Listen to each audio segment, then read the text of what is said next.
C'est un grand bonheur que d'être devant vous. Merci de cet hommage très gentil.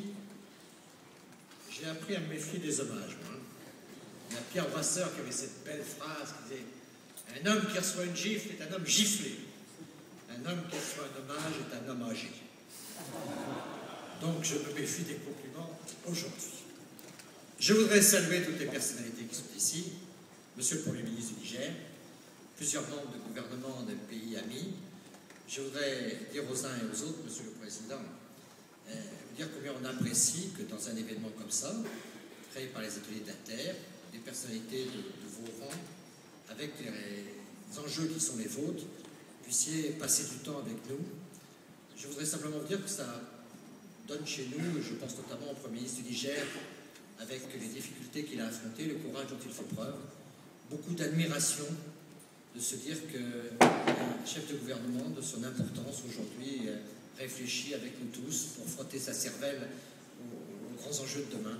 C'est un honneur que vous faites aux ateliers de la Terre, mais que vous faites aussi au pays qui vous accueille aujourd'hui, et je voudrais vous le dire du plus profond de mon cœur.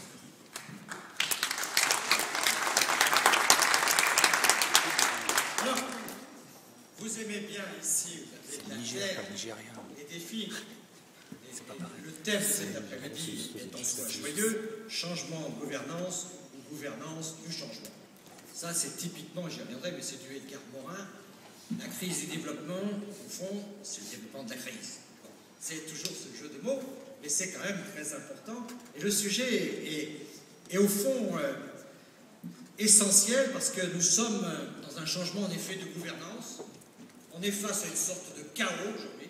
Et moi, je fais partie des gens qui sont quand même optimistes et qui pensent que ce chaos, si on le regarde avec lucidité, peut tracer un certain nombre de lignes d'avenir. Je me méfie, je le dis pour mes amis africains et pour d'autres, je me méfie naturellement de ma propre arrogance, l'arrogance française qui va décrire l'avenir, qui va annoncer un certain nombre de perspectives. Léopold Sédar Senghor, notre maître à tous, disait « Oui, Seigneur, pardonne à la France qui dit bien la ligne droite, mais qui emprunte les chemins obliques. » Donc, je suis prudent, je vous parle avec conviction, mais je sais que je vais vous parler de ligne droite, mais je sais aussi que parfois, je suis et j'ai été, et mon pays emprunte aussi quelquefois des chemins et des sentiers obliques.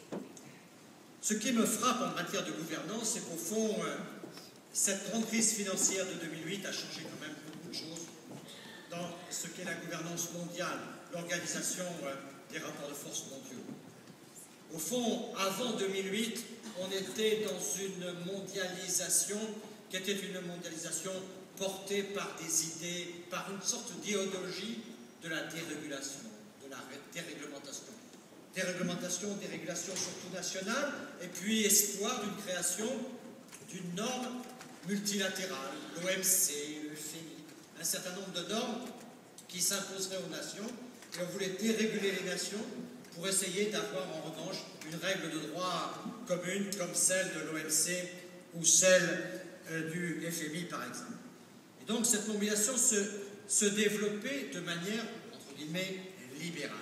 Puis la crise est arrivée, 2008, et au fond le monde a pris peur, on a eu des crises très importantes, et on a vu mobiliser, à l'époque la France présidait l'Union européenne, il y a eu toute une mobilisation pour essayer de construire une gouvernance mondiale quelque peu différente, avec notamment l'organisation du G20, des différents G20, et cette mobilisation pour une nouvelle gouvernance. Cette gouvernance post-2008, je crois, elle a plusieurs caractéristiques. Et il faut qu'on y réfléchisse, parce qu'à la fois ce sont des éléments de force, mais aussi ce sont des éléments de faiblesse. D'abord, dans cette nouvelle gouvernance, un point très important, c'est le retour du politique. Avec ce cas de positif et ce cas de dangereux. Le retour du politique, puisque la déréglementation précédente et cette mondialisation assez libérale faisaient en sorte que le politique était de plus en plus diffus.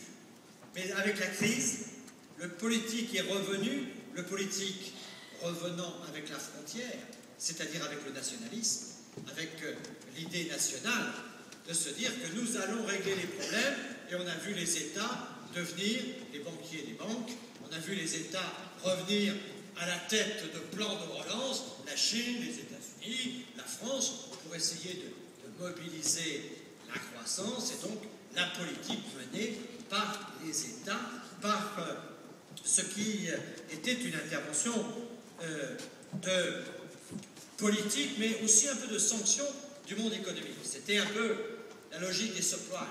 La logique des subprimes, c'est ces banquiers qui ont fait des folies. Et nous, les politiques, on accuse ces banquiers, on accuse tous ceux qui ont déséquilibré le monde. En oubliant quand même que le politique n'est pas innocent de la crise. Car qui promet l'accession à la propriété? Qui dit aux Américains, qui dit aux uns et aux autres, endettez-vous pour être propriétaire, si c'était aussi le politique. Le politique n'est pas innocent de la crise, mais il a réussi à faire passer l'idée que la crise, elle était celle des banques, celle des financiers, et qu'il était innocent de tout cela, et donc que sa reprise en main était légitime. Il l'a fait par les plans de relance, il le fait aussi, notamment en France, par ce qui est très important pour nous, en positif et en négatif, sur par exemple le grand emprunt. Le grand emprunt qui est un élément très important pour un pays très endetté, de s'engager dans un nouvel endettement pour dire mais c'est l'État qui va définir les secteurs d'avenir. Et là on va chercher deux anciens premiers ministres. Les anciens premiers ministres sont des mecs très importants, il faut pouvoir les respecter. Mais on prend M. Rocard et M. Juppé, on dit messieurs les premiers ministres, dites-nous quel est l'avenir et nous allons emprunter pour faire face à l'avenir. Ça, il n'y a que la France qui peut faire ça, mais nous le faisons. Mais c'est aussi important de définir aussi les priorités de l'avenir, l'intelligence, etc., l'intelligence ajoutée notamment. Mais tout ça pour dire qu'on a assisté à une reprise en main dans cette nouvelle gouvernance mondiale d'un politique et l'expression du G20 est assez forte. On voit et Barack Obama et Nicolas Sarkozy et le président Bolsonaro ensemble négocier, montrer que le monde est piloté par un certain nombre de pays, peu nombreux, qui affirment un retour du politique et en même temps un retour du national. Ça, c'est un des éléments de la crise. Je vais le plus vite possible. Premier élément, le retour du politique. Alors, quelquefois, je vous dis ça, mais juste pour vous détendre 5 minutes, il faut se méfier de la promesse politique. Le Yes We Can est quelquefois un peu ambitieux, tout comme Ensemble, tout est possible, qui était un slogan français, qui est une promesse assez large. Le plus bel exemple de surpromesse politique que j'ai vu, c'était un jour, quand j'étais à la tête de la région Poitou-Charentes, du temps où cette région était gouvernée, c'était nous avons une entreprise très importante, des Américains qui venaient créer 500 emplois à Rochefort, en Charente-Maritime. Vous imaginez ce que c'est que des Américains qui créent des emplois en Charente-Maritime? Et on avait fait la fête pour cette inauguration. Et là, il y avait le maire qui, avec son écharpe, avait expliqué que grâce aux services municipaux, il avait réussi à trouver le terrain qui avait permis à cette entreprise d'intervenir. Et là, le président du conseil général est arrivé pour expliquer que grâce aux services du département, grâce à sa capacité de compréhension du problème des Américains, il avait pu, sur ce littoral atlantique qui est le plus beau de la Charente-Maritime, accueillir cette entreprise américaine. Et là, le président de la région, à l'aise, est arrivé pour expliquer que grâce au service de la formation, on avait pu répondre au problème de l'entreprise. Mais en plus, grâce au service de la protection, et au fond de tout ce qui était essentiel à la prospection aux États-Unis, nous avions été capables d'identifier là-bas, au Texas, une entreprise dont l'avenir se jouait en Charente-Maritime. Et comme c'était fait, on avait vu venir le ministre.